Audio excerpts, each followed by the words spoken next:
Okay, hey everyone. I'm just gonna wait for a few more people to join the chat. Hi.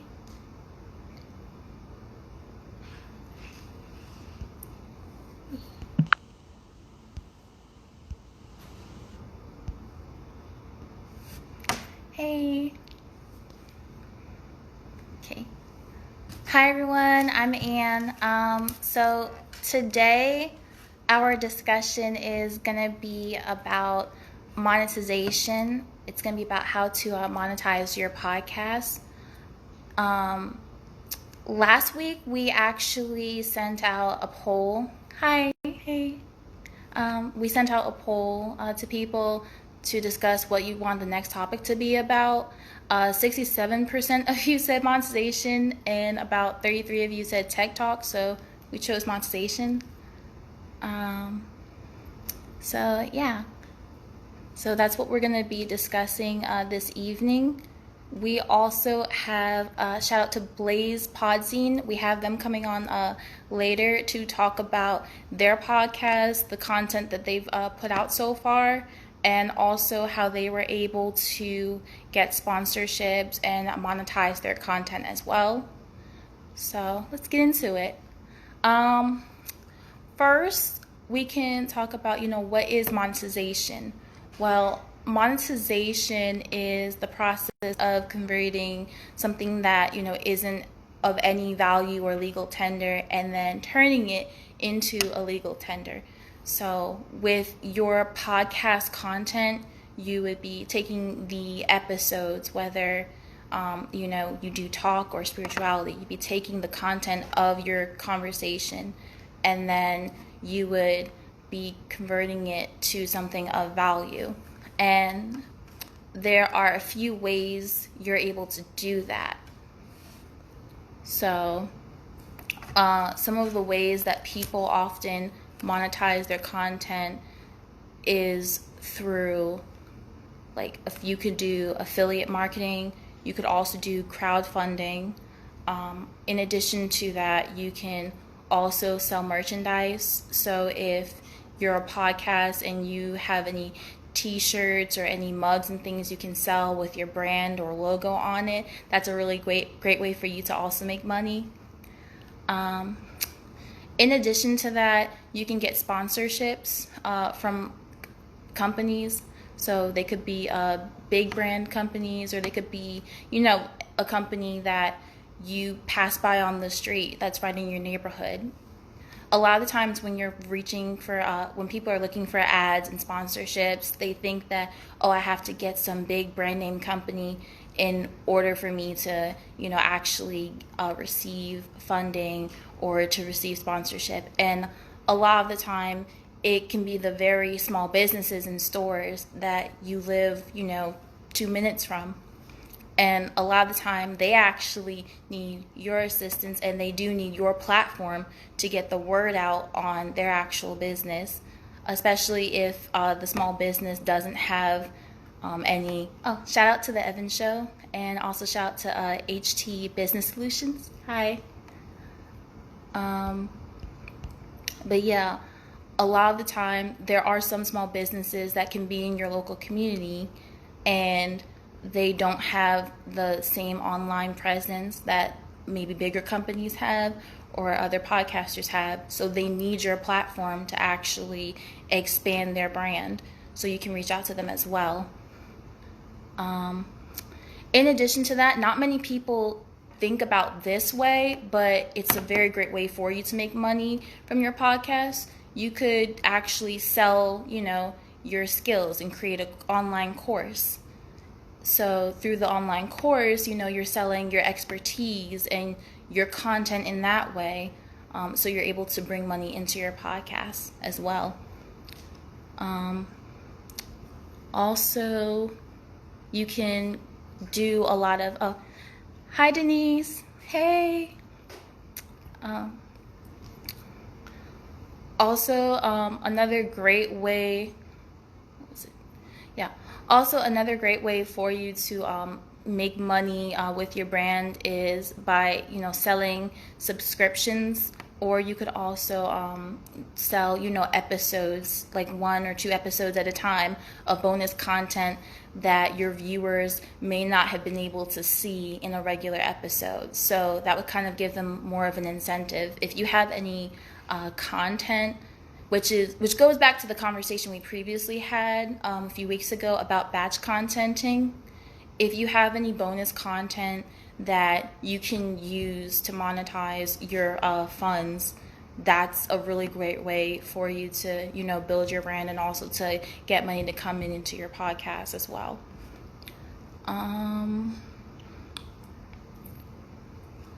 So I know a lot of people struggle with, how to actually find these brands and how to actually get into the process of monetizing and finding sponsorships for your podcast. I know there's a lot of sites that do help people match up their podcast with a particular brand. So you can go to Podbean. They're really good about also matching you up with a particular brand. They'll analyze, the content of your show, and also they'll analyze the various brands that want to use you as a space to showcase their brand. So you can go to them. Anchor has special services as well that will assist you with monetizing. Also, there is an analytics site called Podtrack. They are able to assess your different topics and the demographics of your show. Moreover, that will allow you to help you gain insight into who is actually watching your show. So then you're able to figure out, the demographics of your show, and then you can pick which brands you want to reach out to. Because the whole idea is you want to make sure that the brand you reach out to matches the content that you're actually putting out. Like, you don't want to have a conversation or an episode about spirituality and then a random tire company, a company ad comes on in the middle. You want it to make sense, basically. So they can help you with that. So that's just that on analytics. In addition, you can do affiliate marketing. So you can have different brands promote products and services onto your actual podcast. Also, if you're trying to raise funds for, your next season and you're having difficulty doing that, you can resort to crowdfunding, which is fine. You can use a variety of different platforms for that. You can use Kickstarter or GoFundMe to raise funds that way. Also, I've noticed a few podcasters have started actually using PayPal and Venmo, so they'll have a link to their personal PayPal and Venmo, so you can send and donate funds to them to help them out with that.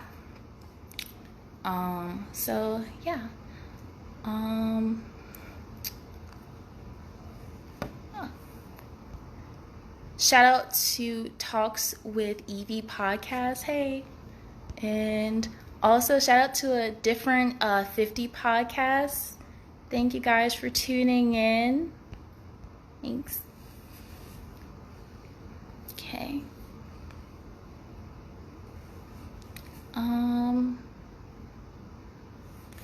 And so we can actually, I saw the creator Blast Podzine's in here, so we can actually add him in, and we can start the interview process. Go live. Hey.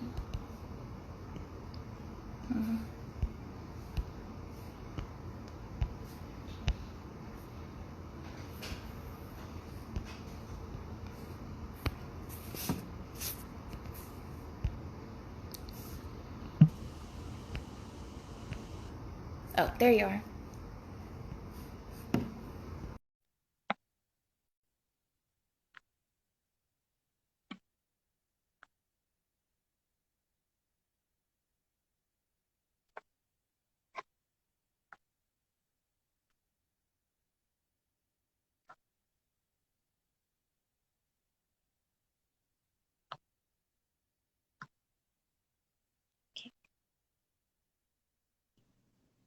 Hi. Hey, how you doing? Good. How are you? I'm good. Thanks for having me on. Thank you for coming on. Thanks. Okay. So like we spoke about before, basically the conversation we're having today is about monetization. So, before I get into the interview, I just want to introduce everybody. This is Ulysses. He is the creator of Blast Podzine. It is a, magazine-style podcast. They talk about fashion and business, and they also talk about just a lot of different things under the sun. So I just want to welcome him onto the live. So thank you for Thank you. coming. Yeah, Thank thank you. you. Thanks for having me. I appreciate it, and look forward to the opportunity to discuss what I've done with Blast and where I see it going. So yeah, thanks a lot. Awesome. Thank you for coming. So what inspired you to create a Blast Pod scene? Well, it's an interesting story. I actually was not terribly familiar with podcasting until fairly recently. Okay. And I attended an event back in, I think it was either January or February, where I was really introduced to the whole podcasting concept and was encouraged by the event organizer, who's a friend of Denise's, actually, Joe Campbell. He does these New Jersey creator events. And Um, yeah, I actually just went home after that and recorded my first podcast a few days later. oh, the New And Jersey content creators. yeah, New Jersey content creators, correct. Yeah, so it was a pretty cool event, and they had an awesome panel of podcast creators, people who ran their own platforms, people who did podcasting for corporations. So there was a lot of different opinions and a lot of different ways to monetize podcasting represented on that stage. So it was a really cool event and very inspirational. Um, Sounds sounds very inspirational. yeah, it was cool. So I went home and decided to do a podcast, and I recorded a few interviews, and I thought they came out pretty well. And I actually then at that point got a hooked up with a internet radio station that was allowing me to do my recordings at their studio, which was pretty awesome because of the quality of the equipment and everything. And then lockdown hit, COVID-19 hit, and my mind started working, and I'm thinking, why just do a singular podcast? Why not create a platform of podcasts that kind of emulates the magazine format? I mean, something, so I have a background. I'm actually a corporate attorney by trade. I've been a lawyer now for several years, but I studied journalism in undergrad, and I've always been interested in journalism and stuff like that. And it occurred to me that, people don't really read magazines like they used to, but I don't think it's because people are, less interested in what magazines presented. It's just Hmm. that, reading is not the, just don't digest information the same way they used to. It's all video, it's audio, it's It's not as all much. genius. It's all quick. Yeah, exactly. Our attention spans are dwindling by the second, I think. So, excuse me. So, I thought, why not create a something that mirrors a standard magazine, that is, have a bunch of different articles that are put out at the same time in a magazine format, as opposed Okay. to a singular podcast. And so that's where the idea of Blast came from. Um, Unfortunately, there are certain technical limitations to podcasting, as I think we all know. So I couldn't really get it to look like an actual magazine. So what I did was is I released several podcasts or articles, as I call them, Okay. simultaneously. So to give it the same flavor of a magazine. And like you said, there it's a variety of topics. I did one on business, one on religion or spirituality. I did an interview with a public health official to talk about the epidemic. I did one on a musician. I interviewed an up and coming musician, and also did like an editorial where I just kind of talked about what was on my mind, so to speak. So that's really where Blast came from, and I've already got I had the interviews for the second issue in the can. I'm editing them now and expect to release those within the next few days.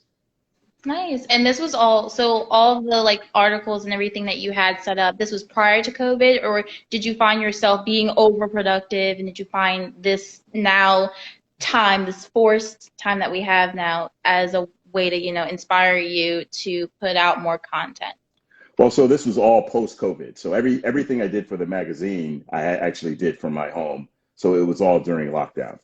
And Gotcha. I'm fortunate that I have a very very good network of friends and acquaintances. So I was able just to really hit up people that I knew for the most part. I think I've interviewed two people who I don't know at all, but otherwise they're like people who I knew and have known for a while, and so they were willing to subject themselves to to my interviews.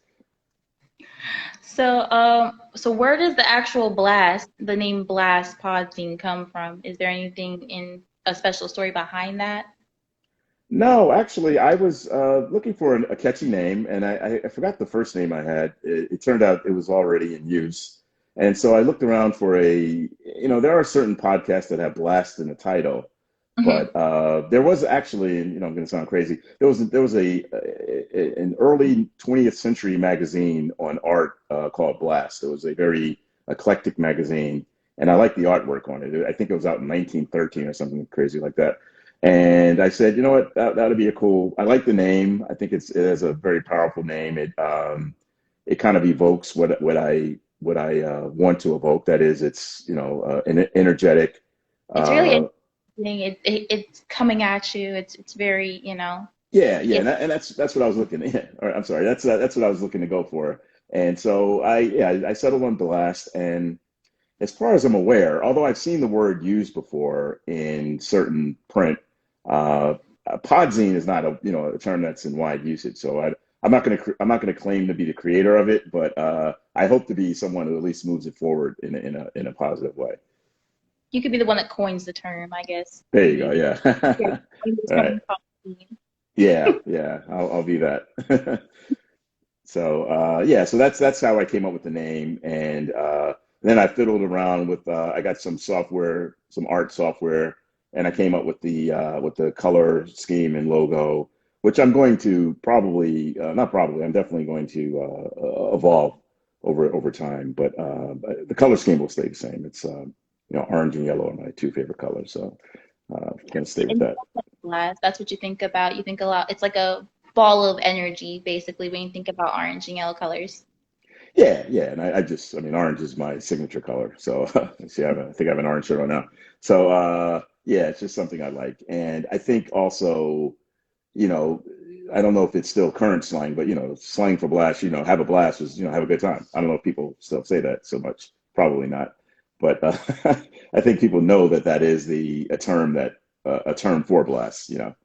Yeah, it's for you to have a great time. When you think of the blast, you think of, oh, I'm going to this party or about to go to this event and I'm gonna, have a blast and it's nice and there's a buzz. And also, especially you think of a situation which you're experiencing new people and different ideas. And I think that's what came across, when you did create Blast Podzine because you have different ideas and topics about business and then about, this pandemic that we're in and how that's affecting people, spiritually as well as economically.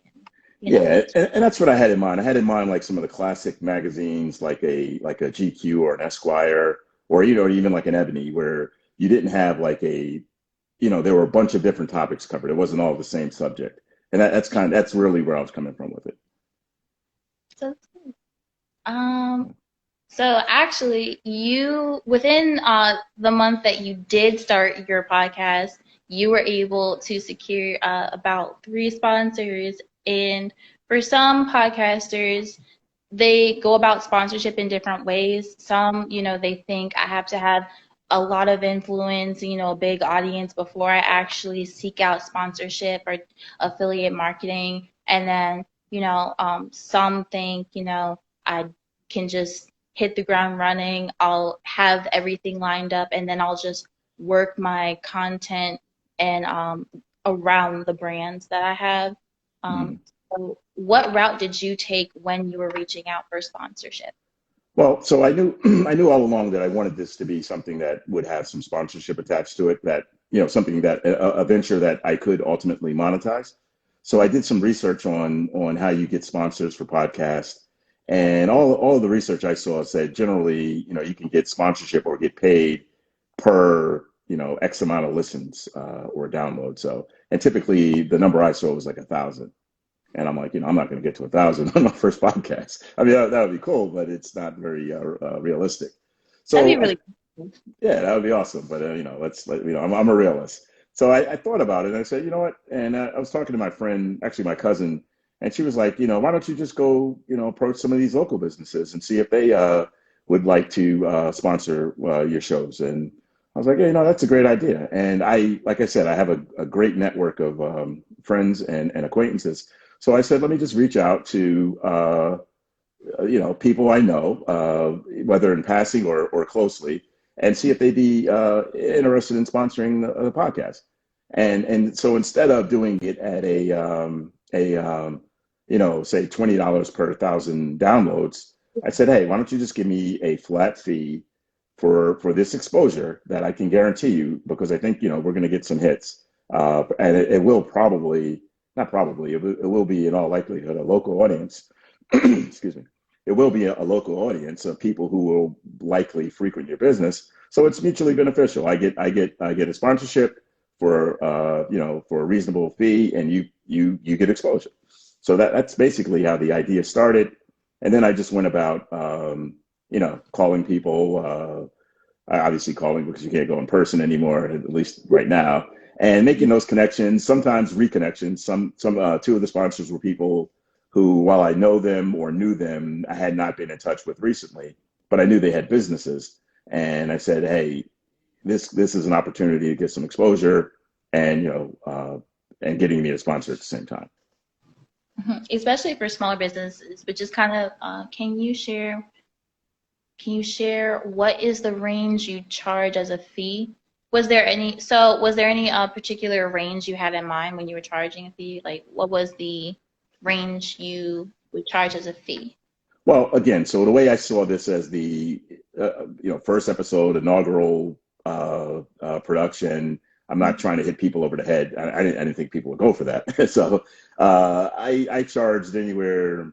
I mean, I don't want to, because I didn't charge the same amount to everyone, Mhm. but in a range of a couple $100. Yeah, in that range, because I thought that was a reasonable fee considering that it's a new podcast, and I couldn't really, although while I was confident I'll get listeners, I could not guarantee a specific audience number.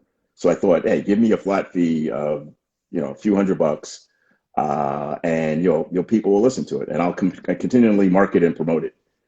So that it doesn't just stop with the first release, but rather it will live on and be out there. So that's kind of the way I sold it. That's But good. yeah, and also I just want to say what I learned just from that brief experience, and even going forward, is if you're really serious about monetizing your podcast, particularly through sponsorships, you have to seriously dedicate yourself to that marketing task. It's, I mean, a lot of times I think when we do these podcasts, we get caught up in the technical. We want to do a great interview. We want to make sure it's edited right, it sounds right, it looks right, which is all obviously extremely important.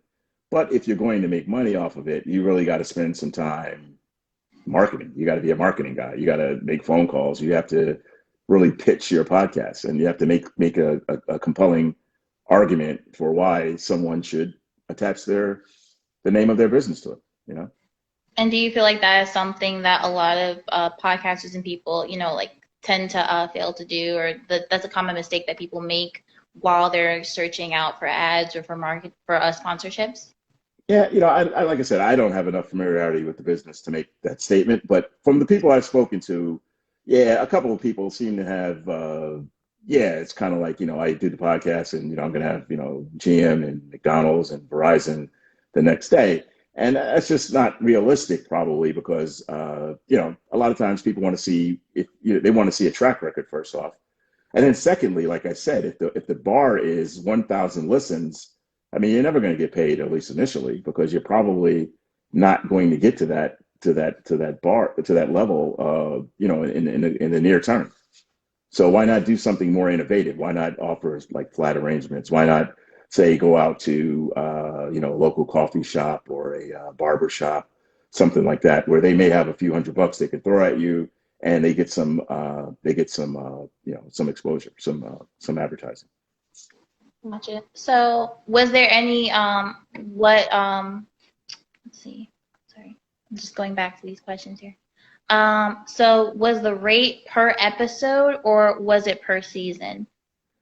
Well, again, so I only have one. I've only had one magazine, i.e., one episode of each thing. So it was a flat rate, and it was, For the whole and season or just yeah, well, that's a good question. Honestly, I hadn't thought that far ahead. I don't know. I'm gonna run the same ads for the second issue. So I think that's fair. But I think at some point, actually, that's a good question, and it's something I hadn't really gone too far in my thinking. But it should be for a finite time. I don't think you should, you know, give away the farm, so to speak, yeah. uh, because you never know. So say for example, I'm already over well over 100. I went over 100 like in 2 weeks, maybe a little less than 2 weeks, and it's still climbing. So I think once the second issue comes out, and I have some pretty good interviews there, it's going to really exponentially grow. So it doesn't make sense for me to stick with the initial advertising deals throughout. So that will be something I revisit with the individuals, rather, the three sponsors I have. But also, it also brings to mind, and this is kind of my legal hat, putting on my legal hat and thinking about it, is it probably makes sense to have an advertising agreement. And it could be just like a one pager where you explain, particularly if you're going to do a flat rate, where you Yeah. explain that, you give me $500 and your ad will run for X amount of episodes. You probably want to get that in writing, I think. Oh, definitely. Especially so that way, you can also like, negotiate, how much are you going to actually allot? How much is your flat fee going to be in this case, since you are doing a flat fee? So you Yeah. want to be for like, 100 episodes or 200 episodes, and then that way they're able to renegotiate, or you're able to renegotiate maybe either an increase in the fee or maybe an increase in exposure. So Yeah. that way you can accommodate them. Absolutely. And as you mentioned earlier, so many of these podcast hosting sites provide analytics, so you can go back and say, "Hey, look, I said you're only going to get a couple hundred, but I have 2,000, and so therefore, you got in at a bargain." And just like you see in professional sports, we're going to have to renegotiate because I've outperformed the contract we signed, and I think that's a fair approach. Of course, and that's what I have said this episode, and also that you've mentioned, and what we've mentioned in previous lives. It's really important for people to, understand the analytics of your content, so that way you're able to pinpoint, who to get a sponsorship from, and then also when you go to a company, because a lot of them want you to have, like you said, 1,000, downloads or 1,000 streams by the time you come to them. So you want to be able to come to them and say, here. I have the numbers. I have this in writing. So, I'm actually worthy enough to for you to use Right. Yeah, exactly. Exactly. an advertising space. So it's good. Yeah, and something else you said I think is important is that you want to make sure that whatever advertiser you seek is appropriate for your podcast, and the advertiser is going to want to do that because you're not going to want. I mean, a big company or even a small company will not want to attach their name to something that isn't appropriate to their business. So you really, you think about whatever if you have a health and wellness podcast or a spirituality podcast, you want Yeah. to look at businesses that are, in that lane, I think, and make sense for that. So that's something else. You really need to be, I think, focused in terms of who you go after because you only have X amount of hours in a day. Well, yeah, true. And that will make you'll have a better return on the amount of answers you get, you don't want to have a health and wellness podcast, and then your sponsor be Marlboro, Newports, right? yeah, Yeah, exactly. that probably wouldn't be a good fit. No. So, yeah, so that's a great point. I think you really just have to be smart about it. And so, like the three sponsors I have, one is a technology company, which is pretty, that's pretty bland. I mean, not bland, but it's not. It could kind of go anyway. And I use that as the sponsor for my business segment. I also had a restaurant in Montclair, which is also again it's pretty neutral, so it can kind of go with any segment. And then I had someone who does wellness, excuse me, life coaching. So that's kind of also pretty neutral. So I think if you can stick to businesses that are in that kind of broad category of not no way that I don't think they could offend anyone, then you kind of broaden your opportunities to get sponsors. That's good. Also, I think some companies they do have, like legal stipulations where you can't say anything offensive, or they can't be tied to anything offensive either, Yeah. because you might have some morality clauses or issues too Hmm. within contracts. Absolutely, and that's why I mean I strongly urge, and I'm in the process of developing my own contract. That's so I'm a transactional attorney by training. I've been in corporate law for several years, like I said, and I'm in the process of drafting like a one or two pager that I'm going to use for my business, and I'll definitely make it available to your crowd, your group. If you'd like that, it just is like a template that people can use that covers the basics for procuring sponsorships. Thank you so much. No, that'd be really great for a lot of our viewers and people to, see, and for them to have access to, especially, that way they're not getting gypped, or that way they're able to have, a definite way for them to, reach out to different sponsors. So it's really good to have things in writing. It's really Yeah, important. yeah. It is important. I mean, it's important for both parties because that I mean, as a lawyer, I know the only reason we have lawyers is because we have a ton of misunderstandings in the world. If everybody agreed and got it right the first time, you probably wouldn't need a lot of lawyers, but we don't. That doesn't happen.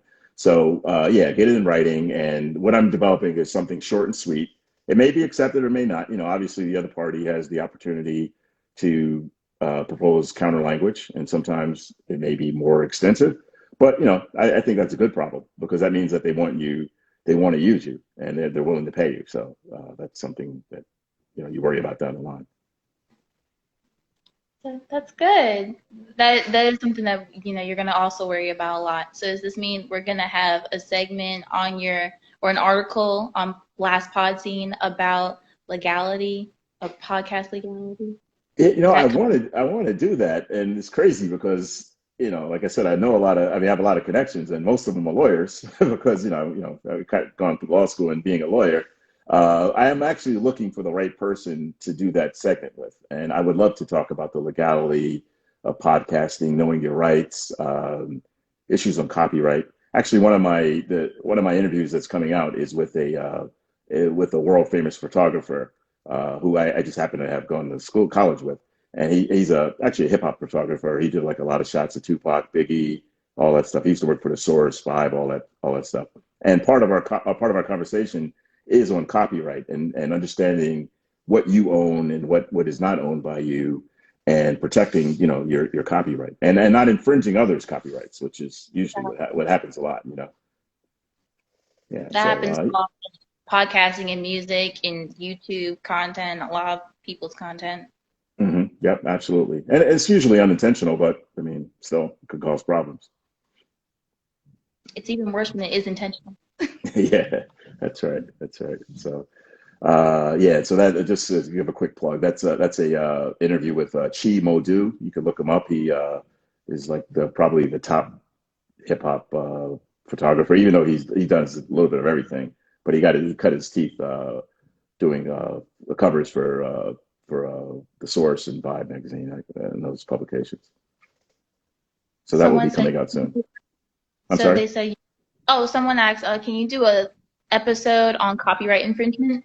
So Yeah, I mean, I'm open to do a bunch of, I mean, that's just like I said, I want Blast to be a general interest magazine. So if that's something that people are interested in, yeah, certainly. Again, I just have to find the right guest.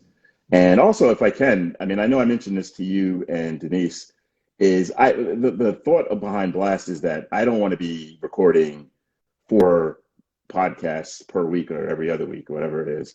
I would welcome contributors to the magazine. So if you're a podcaster out there and you have a good interview and you have something you think is that would fit in with the concept of Blast, let me know and we can feature your podcast on the magazine. And in certain far as sponsorship goes, we can make a sponsorship arrangement deal where you get a piece of the action. It doesn't, I'm not expecting people to record podcasts for me for free and not get anything out of it. But we can come to an arrangement where whatever income comes in from sponsorships is shared somehow with the producer of the podcast. So putting that That's, out there to your community, if you're interested in contributing, let me know. do you hear that, everyone? Everyone? All right, cool, awesome. Great. So that'd be really great because then this is the whole concept behind building this community.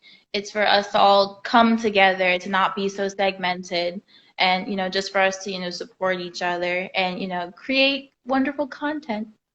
So Yeah. that's good. Thank you Yeah. so much. And then also that you have in mind the contract template to either myself or Denise, and then we can actually post that onto our website, podcastersofnewjersey.org. So Okay. Yeah, I'm still working on it. So, but yeah, once I get that done, I certainly will send that over. Absolutely. thank you. So let's see. So with gathering sponsors and figuring out, who would be the right fit for you, um, were you nervous about incorporating sponsors in the middle of episodes? Because I know some podcasters and content creators are worried about, how to insert different ads into their episodes because they don't want to sound like, the typical salesperson or turn off their viewers or bum rush people with different various ads. So is that something that you were concerned when you were trying to match your niches with the right brands? Well, so that problem has not presented itself yet. So again, I've only done one, and all 3 sponsorship pieces are at the run at the beginning of the episodes. So I haven't had Gotcha. to worry about that yet. But I think, I mean, the fact of the matter is, once you get deeper into looking for sponsors, they are going to want to have their ad in the middle. I think that's more is preferable because I think it ensures. I don't know. I don't know the thought behind it, but I guess it ensures a greater likelihood of it being heard or something like that. I'm not sure exactly what the thought is behind that. I would think it would be better in the beginning because people are going to listen to the beginning, but whatever. But yeah, like I said, I haven't had to deal with that problem yet. But it is a legitimate concern. I've heard podcasts where it's done seamlessly, where it's like a break and then you have the ad. And I think so long as the ad is of a reasonable length and it doesn't detract from the narrative of the interview or whatever the podcast is, then you could pull it off having it in the middle. I don't think you should have like a 30, 40-second ad in the middle of your podcast because people are going to, hey, what was he talking about? They're going to forget what you were talking about before the ad. So if you have like a 15-second piece where, hey, this podcast is brought to you by blah, blah, blah, the maker of blah, blah, blah. And then you go right back to what you were talking about. I think you can, maintain the, I mean, quote unquote, artistic integrity of your podcast and still have that ad in there. That's good because I know that's something that people tend to worry about. Um, I guess it too depends on whether it's a pre-recorded podcast or whether you are doing it live. Because if it's pre-recorded, you can insert it, at any point given time, and most of the time people are going to, obviously listen to it from the beginning. They'll listen to it from the Yeah. beginning regardless. But I guess if it's a live broadcast, maybe they're thinking, oh, you know, then someone will at least be able to catch, a clip of, what my brand is if it's a live podcast. So I guess that might be the thinking behind it. So Yeah, I don't know. I mean, if someone does know, I would love to hear the explanation. But what you said makes sense. If it's live, yeah, you want to make sure it's in there. But I don't know. I mean, my experience has only been with pre-recorded podcasts, and I think that is probably the majority of podcasts out there, right? Yeah, there's a lot of pre-recorded podcasts out there, whether Mhm. it's spirituality or talk or nonfiction. Like a lot of true crime podcasts are kind of set up that way too. So yeah. Yeah, yeah. So let's see what so far. Because I know you just started, but what so far has been your favorite episode in or favorite article with Blast Podzine? Uh, well, of the ones that have been published already, my favorite would be the I had a Oh, church here you're in New freezing. Jersey. Oh, Hello, am I still there? sorry. You're Okay, I'm here. sorry. Okay, cool. Yeah, I think my favorite that of the ones that have been published so far would be my interview with Reverend Bill Rutherford. He has a church here in New Jersey, and we were talking about spirituality and religion. And we have kind of different views. I'm not nearly as religious as he is. I mean, he's a reverend, so he's got to be very religious, and I'm not really that. So, we had a pretty spirited conversation around that, I think. That was probably my favorite so far. I just did one that's going to come out. I did a different take. Instead of doing an interview, I did a debate segment on a couple of issues, and I did that with my older brother, and that was a lot of fun. So we've been. Some of the issues were? I'm sorry. Can you tell us what some of the issues were? Well, we did two issues. And so my brother is of the opinion that there should be a cap on the amount of money you can make. That, I mean, for some reason, he's on this anti-billionaire kick lately. I don't understand that. But so he argues that it should be a limit on how much money you can accumulate. And I'm like, I don't agree with that because I think, people should be able to make the money they make. And now, granted, people shouldn't be able to, what Like is it, take it. hoard take Yeah. advantage, yeah, and that's the point he was making. So we didn't really disagree so much, but I think it was just kind of a approach thing. And then also we spoke about some solutions that are being proposed to reopen the economy. I mean, whether it be that people can only go out of their houses on certain days, you have track technology that's being proposed, a bunch of different things that we as Americans would have to get used to because it would be kind of an encroachment on personal freedom, but I think everyone agrees that we have to take some type of different or new measures to ensure safety going forward. So it was I thought it was a pretty good debate. And then also I mentioned the article, the interview I did with Chi, which was real cool because, like I said, he's had a crazy career. In addition to doing the source stuff, he's had an international exhibit that's toured like about 12 different international cities. Wow. He's just been a real interesting dude, and I've known him. We used to live across the hall from each other at Rutgers, so I've known the guy for like a long time. So it's just pretty cool. It's cool catching up with him, it was a great conversation, I think. That sounds good. So it sounds like you had a lot of great memories and moments so far. So that's good. I'm glad that this has been a really great and enriching and experience for you, Yeah, starting consulting. So it's yeah, good. yeah. It's good. Yeah, definitely. Good. So do you see, is there any particular genre that you would like added to Podzing? I know you said you have it open, but what is something that you would like to incorporate in the second issue besides the business and the fashion and the things that you have now? Well, so I haven't had a fashion article yet, and that's Okay. something I really want to get. I've reached out to a couple of local designers, and I would love to do interviews with them. And so, if you know anyone who has any connection to fashion and would like to participate, let me know.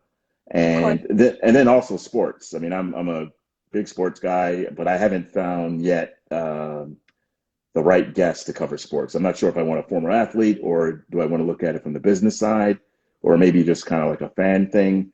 I'm not sure yet, but I do definitely want to have like a standing sports segment going forward because I mean I love sports and I think a lot of people like sports.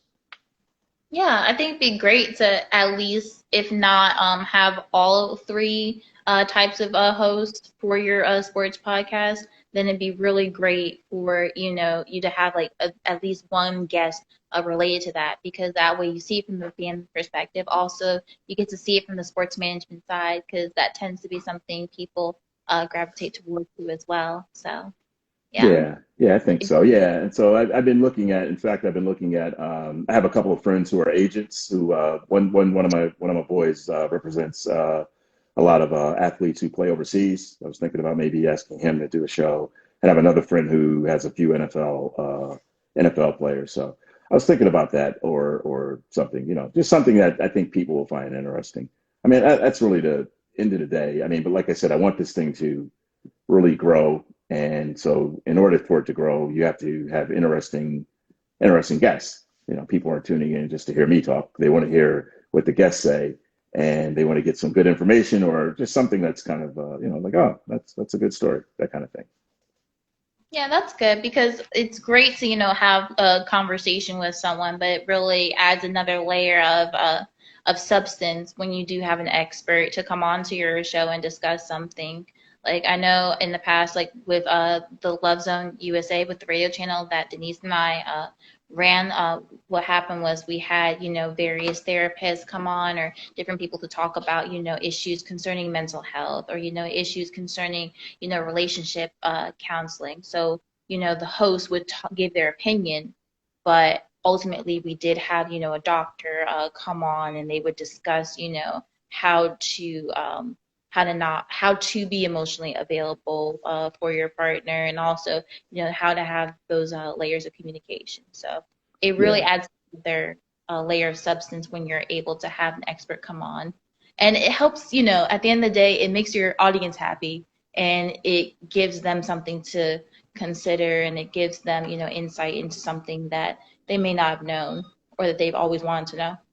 yeah, I agree completely. And so that's what we're going for. And one of the other things I failed to mention is that so the vision I have for the magazine is not just to stay with the audio podcasting, but also to add a video component. So actually I've hired someone who's helping me with a YouTube channel. So we're gonna incorporate some type of video elements to the Podzine, and just kind of build it. Have something available in a lot of different channels. Audio, video, etc. That's good. So you're gonna have audio, video. You could have different playlists, like a fashion playlist, or a sports playlist for your various content that you're gonna have through your channel. That's really cool. Yeah, absolutely. And with the football season coming up, we're gonna definitely gonna have a someone who's an expert in fantasy football, which is something that I know a lot of people are into these days. It's like a huge business now.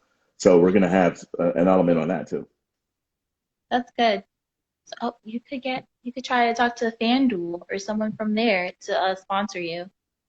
Yeah, well, there you go. That's absolutely right. That's Because absolutely right. they get a lot of viewers, and they get a lot of viewers, and people that like to participate in their fantasy league. So Hmm. yeah. Yeah, yeah. Fantasy is huge. I mean, I tried to stay away from it for a long time, but then, like I said, all my friends were doing it, and I got into it, and then you have an opportunity to it's all for money, so you can win some money doing it, and it's somewhat addictive. So yeah, I definitely want to cover that too. That's good. I know you can't stay away from it, okay, whether it's at work. My one of my close friends, she had a fantasy pool at her job. So Mhm. it's really big. Yeah, it is. It is. And yeah, I had the misfortune, I say misfortune, to win my league, I think my first time out. So that once you win, you're like hooked. So I'm like, I just won like $400, so I gotta do this every year. So yeah, and then you get bragging rights, you're playing with your boys or whatever, and you get to talk trash and stuff like that. So that's always fun. If you're that lucky to win, If some if people you're aren't. lucky to win, yeah. I haven't won since. So yeah, I probably spent more money than I did winning over the years. So that is what it is. So it's still fun. You said I won once. I'm gonna cut my losses. Just gonna hold on to this win. You never do that though. I mean, if you win, you think you can win again. So that's the hook. Yeah, keeps you coming back. Of Yeah. course. So where do you see Blast Podzine being in 3 years from now? Well, hopefully in 3 years from now, we'll have several major sponsors lined up, and we'll be a staple in the podcast community. We'll also have some video elements, like I said. I'm looking at producing short pieces, like I don't know if you're familiar with Quibi. I don't know if I'm pronouncing that right. It was just launched a few months ago. It's a where you have like 5 6 minute segments, movies that are meant to be viewed on your phone. It was launched by who's the guy? Big Hollywood guy. They did a Super Bowl commercial to launch it, and unfortunately, the launch has been a disaster because of the coronavirus. They don't have nearly as many downloads as they hope to have. It's Quibi, Quibi, I believe. Yeah. Yeah, so they have a lot of big names attached to it. Idris Elba, Jennifer Lopez, a lot of big names. Uh, Rapper, a lot of big name artists on there. yeah, but I think that's the wave of the future. I mean, particularly in light of this stuff. I mean, I don't know if you're going to see traditional movie theaters ever fully recover. So people are going to start consuming more and more content in the comfort of their home. I mean, we've already been doing that with Netflix and other streaming services. So if you can tap into that and tie it all together, and that's kind of my vision for Blast is to have an element where you have these Quibi like segments that people can download on their phone and view at their leisure. Have that all tied in. So I'm looking at really growing it in a way very slowly, very organically, because I mean, I just don't have the money to do it all at once. But just to have it organically grow, and I think 3 years out, I should have every piece in place. That's definitely my expectation. Yes, that is also another way for you to get money for your content because whether it's a product of batch contenting or whether, it's just a bonus piece that you have to a regular episode you are submitting on, a platform that you're using or on YouTube, you can have, like a subscription based or you can have an episode that you have to download and pay for as a way for, your audience to not only get the benefit of seeing you in a additional piece of you, but also you're bringing revenue into your podcast. So that's a really great.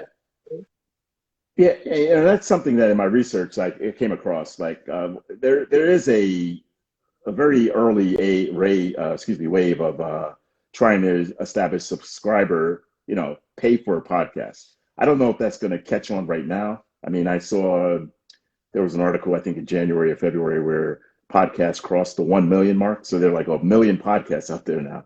But I think at some point there's going to have to be some type of organizing structure to the podcasting industry, and you're going to see some of the content. I don't want to say the better content, but maybe the more popular, more desirable content that may eventually go behind a firewall, and you're gonna have to pay for it like a Netflix or like a Hulu or whatever.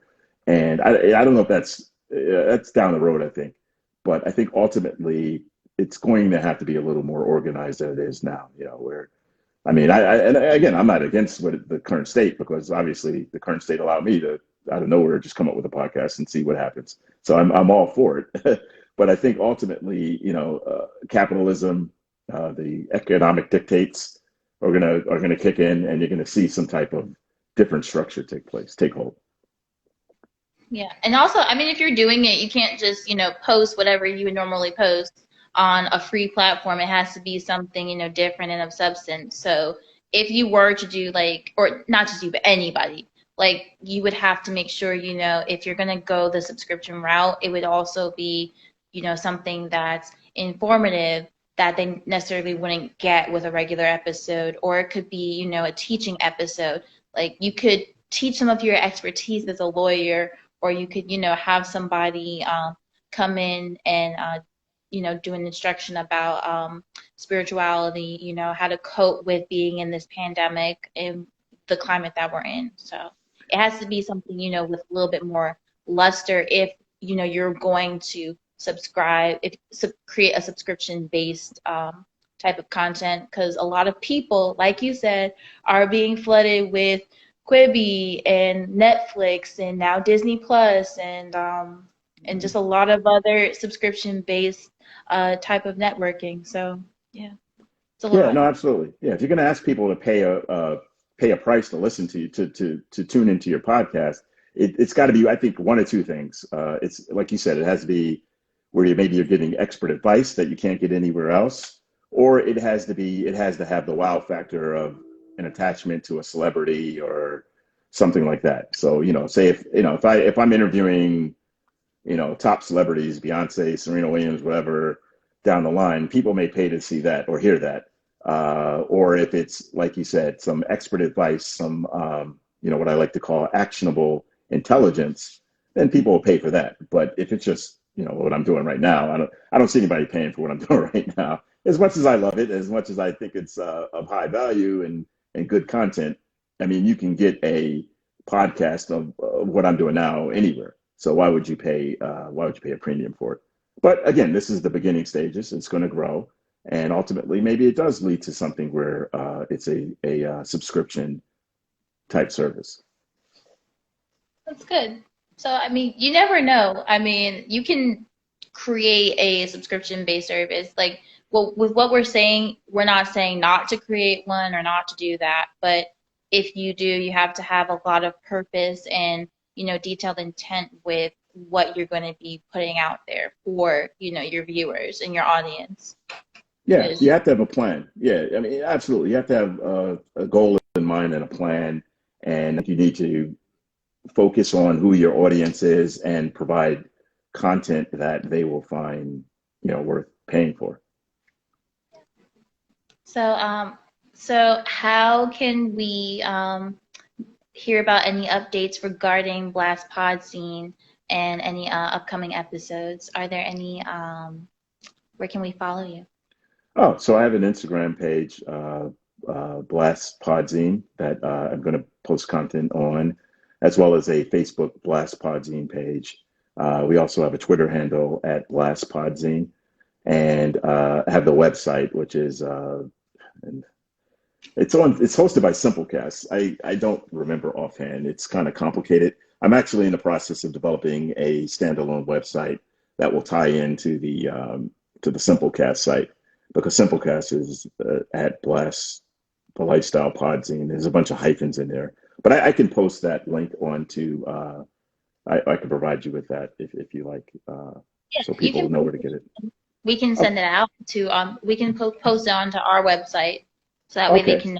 Yeah.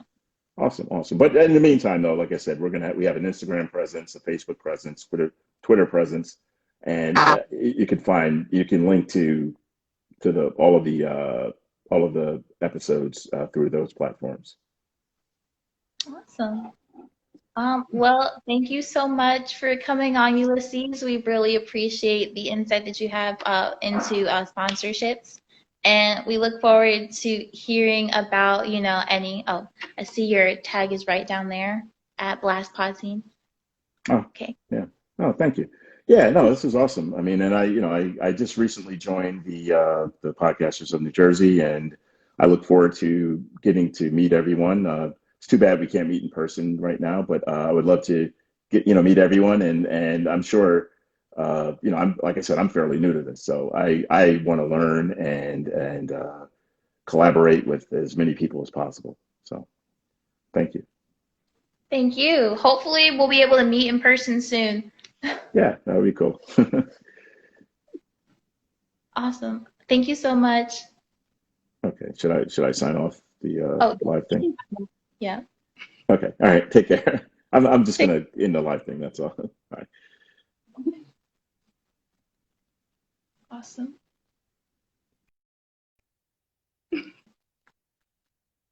All right.